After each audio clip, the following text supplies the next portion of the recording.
did Helen Keller, unable to see and hear, find Jesus? What's the true message of Easter? And does Christ's resurrection picture the coming of Christ at the rapture? Stay tuned for this and much more, and Jack Van Impe presents.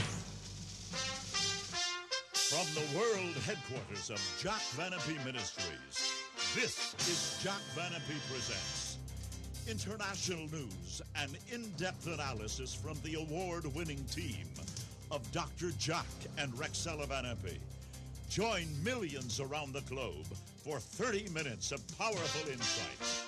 This is Jack Van Impe Presents. Hello and welcome to Jack Van Impe Presents. Friends, this is our Easter program, one that I always look forward to because Easter probably is so concise as to what my faith is all about. And I trust that today your hearts will be especially blessed. I'll never forget when I was a little girl, it was a time Mama always got me a new dress, you know. You'll be buying new dresses for your children probably to take them to church. But Easter's an awful lot more than buying a new dress and looking your best as you go to church. So much more than having the right hat on. Easter's all about love. It's all about forgiveness. Wonderful, isn't it? And you know, Jack, we were just talking before the program. It is about forgiveness, isn't it? Oh, it really is, Rexella. This pastor was preaching a message on forgiveness. He said, I'm going to use as my text Ephesians 4:32. Be kind one to another, tender-hearted, forgiving one another, even as God, for Jesus' sake, has forgiven you. And so he preached on his message. When he got through, he said, all of us surely have hurt someone's feelings this year. How many of you will go to them and ask for forgiveness? And every hand in the church shot up but one. This little elderly lady was sitting in the back. And he said, there's no one that you can go and ask forgiveness to? No. How old are you? 98? You've lived 98 years and you don't have to ask forgiveness to anyone? No. He said, this is a miracle. Will you come forward and tell the people how you manage this? So she went down, tottering the aisle. And when she got there, he said, tell us why you don't have to ask anyone for forgiveness. And she replied, well, I outlived all the old bags before me. Aw, that's not sweet. real forgiveness, is it, Rexella? Amen. No. It's an awful lot more than that. That's sweet, isn't it? Well, we want to get into the Holy Week and the true meaning, the gospel message of Easter. And you know, gospel means good news. We have good news when we talk about Easter, because it certainly is the message we want to get around the world every single week, and we do go into every single country every week. Jack, what's the true gospel message, the good news? You're right, Rexel. This program goes to 247 nations. Praise the Lord. The gospel is 1 Corinthians 15, 1-4. Paul said in verse 1, I declare unto you the gospel, the good news. What is it? Verses 3 and 4, that Christ died for our sins. He was buried, and he rose again the third day according to the Scriptures. There is no other gospel. Paul said in Romans 1:16, I'm not ashamed of the gospel of Christ, for it is the power of God unto salvation. The Greek there is dynamite unto salvation. And then Romans 10:15 says, beautiful are the feet of them which preach the gospel, the good news.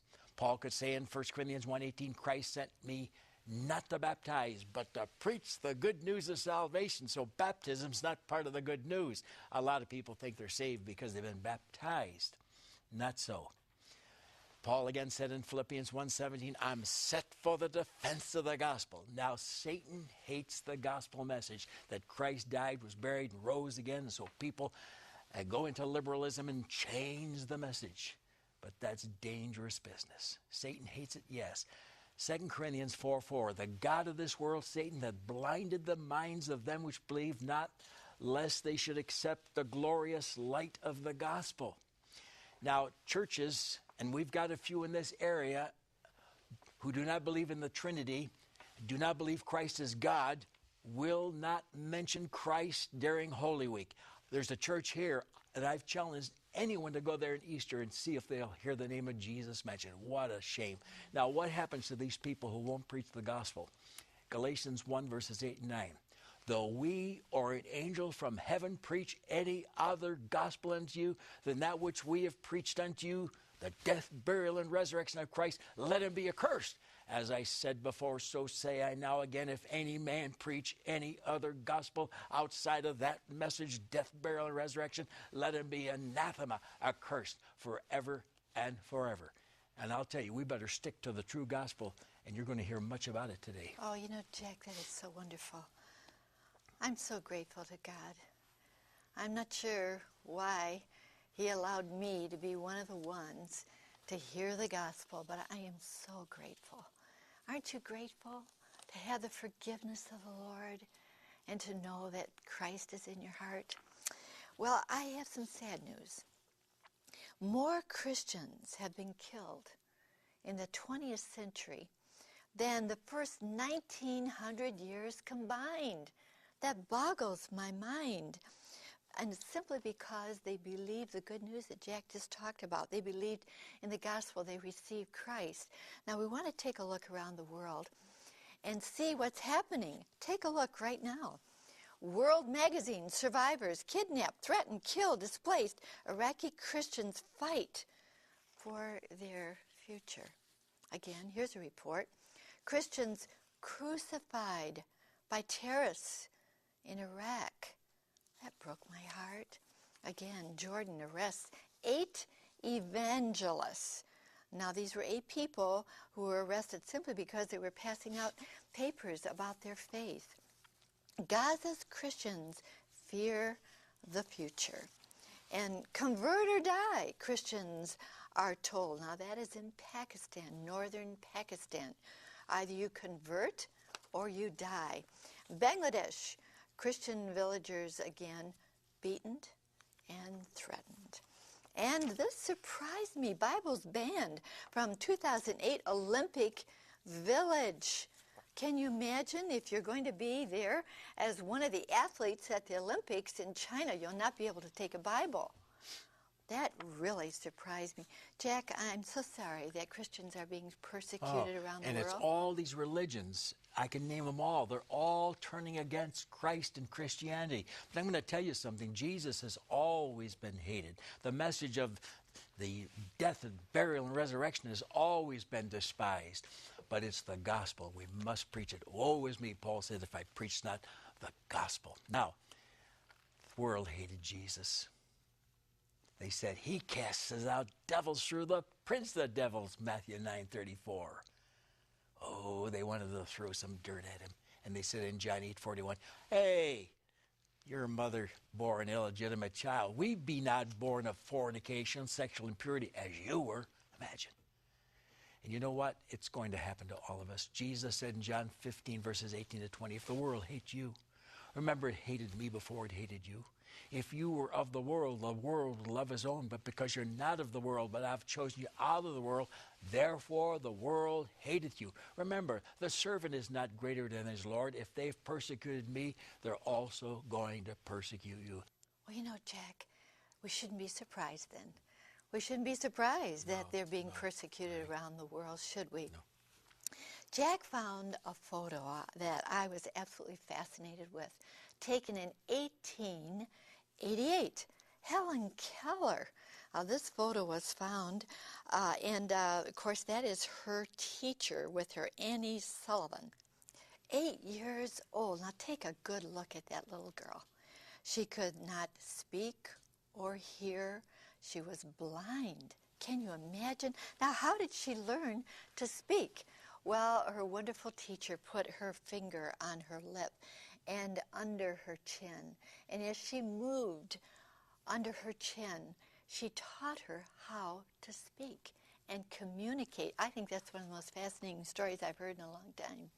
One of the stories that she shared with her was the story of Jesus, how Jesus came, how he was born, how he was crucified, how he rose again. What a wonderful, wonderful story to share with somebody. And what a reply Helen Keller gave to her when she could communicate. She said, I have heard the voice say to me that he loved me, but I never knew that it was Jesus. How beautiful, Oh, boy, Jack. that moves my heart. She could hear the Lord speaking to her mentally, and she said, his name is Jesus. What a precious name, Rexella. What a precious Matthew 1:21, his name should be called Jesus, for he shall save his people from their sins. And these folks who think there are so many ways to heaven, listen to Philippians 2, verses 10 and 11, that at the name of Jesus every knee shall bow, things in heaven and things on earth and things under the earth, and every tongue shall confess to God the Father that Jesus Christ is Lord, God Almighty in the flesh, second member of the Trinity. Hallelujah. Jack, I love the thought that when someone has an open heart like Helen Keller had, the Lord is going to make sure that she hears the message and that she can receive the Lord. I love that thought. If there's an open heart, the Lord will make sure they hear the message. That's why God sent David Livingstone, the greatest missionary in history, to the African tribes, because God knew there was a hunger for him and the truth had to reach them through that giant of a missionary. Jack, we're going to continue with this wonderful, wonderful message in just a moment. But first, we want to emphasize, do not put off making the call for December 21st, 2012, History's final day. Recently, the History Channel promoted, produced, and presented the most shocking program Dr. Van Impe ever viewed. It featured seers, prognosticators, and self-proclaimed prophets who for centuries unitedly proclaimed December 21st, 2012 as history's final day, the end of the world. Who were these prophets of doom? What startling predictions did they make? How, where, and when did they so accurately predict scores of global events that were fulfilled? Where did they get such illumination? What preliminary signs did they present as occurring before the final day, December 21st, 2012?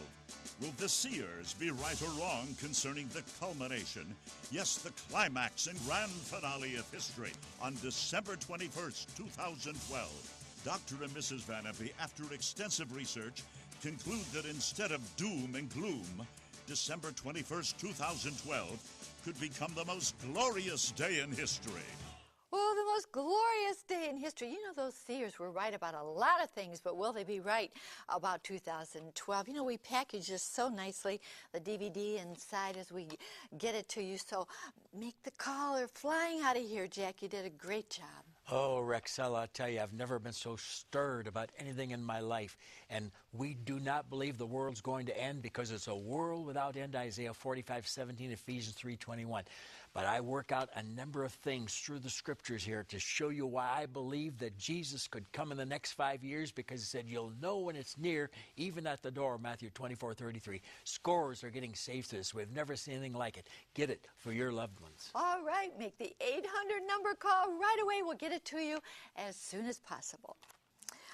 Friends, we want to give back to the wonderful, wonderful Easter message. And my question would be this: why? Why did Jesus come? Why did he come? There you see the reconstruction of Roman soldiers as they fixed Jesus to the cross. Oh, yes.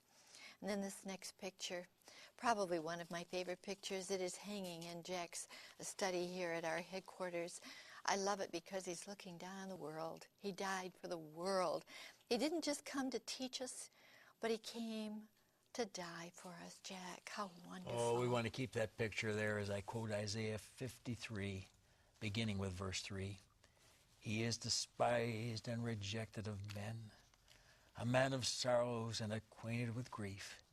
And we hid, as it were, our faces from him. They so brutally beat his body that those who loved him had to hide their faces. They couldn't look. But why? Surely he hath borne our grief and carried our sorrow. Yet we did esteem him stricken, smitten of God, and afflicted.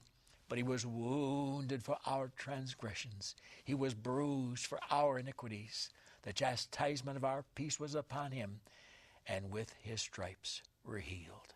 Thank you, Jesus. Oh, yes, thank the Lord for why he came. But who was it? Was it just another man hanging there? There have been many crucified by the Romans prior to Jesus. Many, many. But who was this very special one hanging on the cross, Jack? This one who was to be born in Bethlehem was from old, from everlasting. Micah 5, verse 2. John 1:1 tells us that he always existed. In the beginning was the Word. Now let's immediately translate that. Who is the one member of the Trinity called the Word? Verse 14 of John 1, the Word was made flesh, the incarnation, Christ coming to take a body. So let's go back to John 1:1 and put in the word Christ. In the beginning was Christ, and Christ was with God, and Christ was God. Verse 3, all things were made by him, and without him was not anything made that was made. Verse 10, he was in the world, and the world knew him not. He created this all, ladies and gentlemen. Who was he? God, second member of the Trinity. Christ came who is over all, God, blessed forever, Romans 9:5. Great is the mystery of godliness, that God was manifest in human flesh, 1 Timothy 3:16. The Father is speaking to his own Son. You better believe the Father when he says in Hebrews 1:8, your throne, O God, is forever and forever. The Father calls his Son God. And 1 John 5:20 says, we have believed in the Lord Jesus Christ. This is the true God and eternal life. And, oh, this moves my heart. 1 John 3:16, not the gospel, but the epistle in the back. Hereby perceive we the love of God, because God laid down his life for us. Oh, how he loved you. And I love the wonderful, wonderful finish of that story, how that he did not remain in the grave, but he came forth. He overcame death so that we can have eternal life. How wonderful to have a risen Savior. Oh, Jack, I love that. That's what Easter really culminates right there, a risen Savior. Well, that's the part of the gospel that we must believe. Romans 10:9 says, if thou shalt confess with thy mouth the Lord Jesus, and shalt believe in thine heart that God hath raised him from the dead, thou shalt be saved. If you don't believe in the resurrection, you cannot get to heaven. You cannot be saved. You are not a Christian. The Bible makes it so plain that he arose. Christ died for his sins, he was buried, and he rose again the third day according to the Scriptures, 1 Corinthians 15, verses 3 and 4. Remember that Jesus Christ of the seed of David was raised from the dead, 2 Timothy 2:8. Now the God of peace that brought again from the dead our Lord Jesus, that great shepherd of the sheep, make you perfect. Where is that? Hebrews 13, verse 20. And Christ says in Revelation 1:18, I am he that liveth and was dead, but I'm alive forevermore. If you don't believe that, you cannot be saved. Look it up again, Romans 10:9. Jack, I love it all. I love it all, don't you? I love the birth, the crucifixion, the resurrection. That's what Easter's all about. But there have been people who've come to me even recently and said, you know, Roxella, we're all going to get to heaven. We're all working our way there. Jack, are there other ways other than the way Jesus Christ? He said, I am the way. I'm not going to be politically correct because this book is not. I'm going to tell you there is only one way, and that's Jesus. Now, I wrote a book called Great Salvation Themes. In chapter 6, I give 400 verses that state that Christ is the only way. 400. And 700 where it's through the shedding of his blood. We have remission of sins because of the blood, Ephesians 1:7. Where are these verses? I'll just give you 3 instances, okay, out of 400 concerning Christ being the only way. John 14:6, Jesus said, I am the way, the truth, and the life. No man can come unto the Father but by me. Acts 4:12, neither is there salvation in any other, for there is no other name given under heaven whereby we must be saved. Oh, I love 1 John 5:11-13. This is the record that God hath given to us eternal life, and this life is in his Son, Jesus. He that has the Son has life. He that has not the Son of God hath not life. These things have I written unto you that believe on the name of the Son of God, that you may know, not hope so, guess so, think so, that you may know that you have eternal life. Jesus only. Oh, Jack, I love it. I truly, truly do. Not only did Jesus say, I am the way, the truth, and the life in John 14, but he said, I'm going to go away, and I'm going to come again. And if he promised that he was going to come again, surely he will come again. Now somebody, John Leland, sent Jack a very old paper. A million copies he distributed in 50 states. Is that right? Yes, and 50 countries, yes. 1 million copies to many, many countries. And I'd like for you to take a look at the Post-Rapture Journal. Multitudes missing, nations throughout the world alarmed over the mysterious disappearing of people from off the earth again. All major radio networks cancel scheduled programs to broadcast news of missing ones. Kindergartens all over the nation closed due to all the little children taken in the rapture. Confusion prevails as hundreds throng the churches. I'll say they would. Major problem facing thousands of church members. Left without pastors. All right, we want to be ready for that great event, and we will be if we have the Lord in our hearts, Jack. Some of you are saying right now, can't Van Impe ever preach a message without talking about the rapture and Christ coming back? I'm going to talk to some of you liberal pastors, some of you evangelicals who mock the rapture and mock the millennium, Christ's return to the earth. Why? The great resurrection chapter is 1 Corinthians 15. I've quoted it a number of times today. How does it tie in with the coming of the Lord? Verse 22 of 1 Corinthians 15 says that Christ is the first fruits of the resurrection. He was first. Then they that are Christ at his coming. The rapture. Come up hither, Revelation 4, verse 1, and we sweep through the heavenlies in the twinkling of an eye, 1 Corinthians 15:52.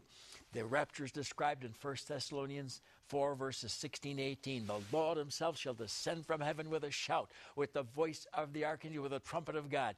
The dead in Christ shall rise first. Then we which are alive and remain shall be caught up together with them, with the dead, in the clouds, to meet the Lord in the air. Do you know why we had those headlines now with so many people disappearing? Listen to 1 Corinthians 15, 51 to 54. Paul says, I show you a mystery, not a murder mystery. A mystery in the Bible is the first time a subject has been explained. It was given to Paul to declare the message of the rapture. He said, I show you a mystery. We shall not all sleep, be dead. We'll all be changed, dead and living, in a moment, in the twinkling of an eye at the last trumpet. For the trumpet shall sound, and the dead shall be raised incorruptible, and we, the living, shall be changed. How do you like that?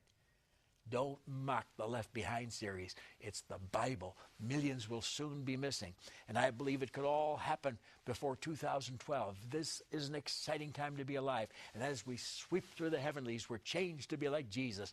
The psalmist said in chapter 17, verse 15, I'll be satisfied when I awaken with that likeness.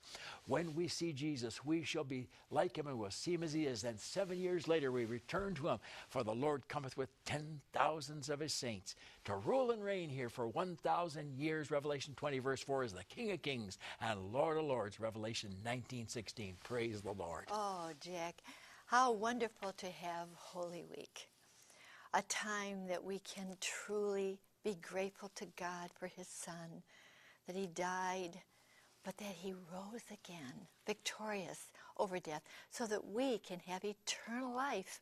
How wonderful. We need to be ready. We need to be ready for that time, Jack. Give us the invitation. Give us that way right now. Did you hear what I said when Christ was hanging on that cross? He was wounded for our transgressions. He was bruised for our iniquities, bruised for our sins. This was God in the flesh doing this for you because he came to seek and to save the lost, Luke 19:10. He wants you saved. He wants you ready for the come up hither. How do you get ready? Whosoever shall call upon the name of the Lord shall be saved, Romans 10:13. Will you do it? Lord Jesus, precious Savior, the God from all eternity who took a body with blood to die for me.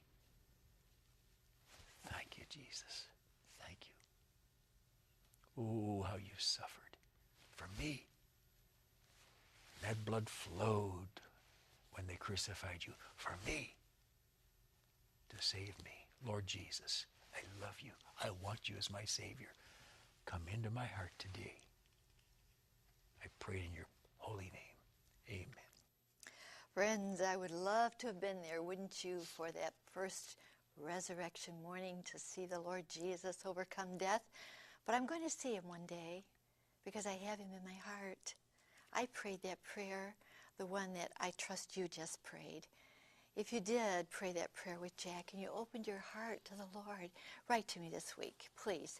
There's my address, and I'll be happy to send you this little booklet, First Steps in a New Direction. The Lord wants to walk with you right now. He wants to be your Savior right now. He wants to show you a new life right now. How wonderful to have him in our hearts and not be afraid of tomorrow. So, right, there's my address. I'll send you this little booklet, First Steps in a New Direction. And I want to point out our offer of the week. Only a couple weeks left on this, friends. December 21st, 2012, History's Final Day.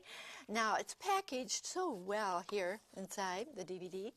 And also, you can get it in the video Jack has over there. But we answer all your questions. You know, these seers were right about a lot of things, but are they right about 2012? Jack answers every question I think you'll wonder about right now. Jack, you did a great job. Oh, I work out mathematical equations with scripture verses as to why I believe within the next 5 years we could go home to be with the Lord.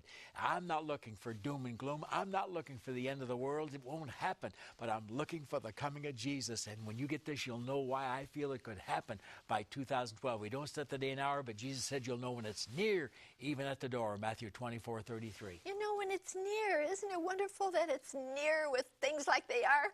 Well, let me just say, here's our announcer to tell you how you can receive it. Chuck? To order your copy of December 21st, 2012 on DVD or VHS, have your credit card ready and call toll-free 24 hours a day, 1-800-JVI-7777.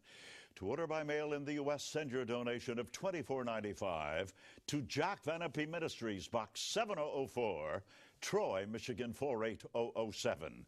In Canada, send your donation of $24.95 to Jack Van Impe Ministries of Canada, Box 1717, Postal Station A, Windsor, Ontario, N9A6Y1. And now, dear friends, Rexella.